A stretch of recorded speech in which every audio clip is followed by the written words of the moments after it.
Hi, ako si Isa. Ako si Kiara. Hi. Ako si Kate. And we are the Chicks! Paglaki, manok. Corny. My dream papakilala ko sa inyo lahat ng first crush. First crush ko, si Kuya Flash. Sunod si Star.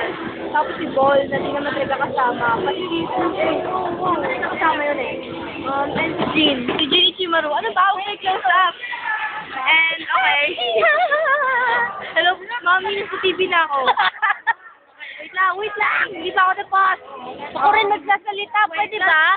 Wait lang. Gusto niyo ba malaman yung unang talk ko kay Flash? Oo. Yung TLE yun eh. TLE. Naglilinis tayo sa TLE. Tapos papakit ako. Tapos bigla akong kinusap ni Bell. Tapos bigla lang tumingin si Flash. Sabi niya, nakita mo na, nagsasex sila Randy ko Jean. Hindi ko mahimik ako kasi nakakainis. Akin si Jean, kay Randy ko. Okay. Kate, ayun na. Ano, wala lang. Wala akong masabi. Nakalimutan ko yung sasabihin ko eh. Ano ba sasabihin? Okay, ganito. Ang sasabihin daw niya, Ryan, mahal na mahal ka raw ni Kate.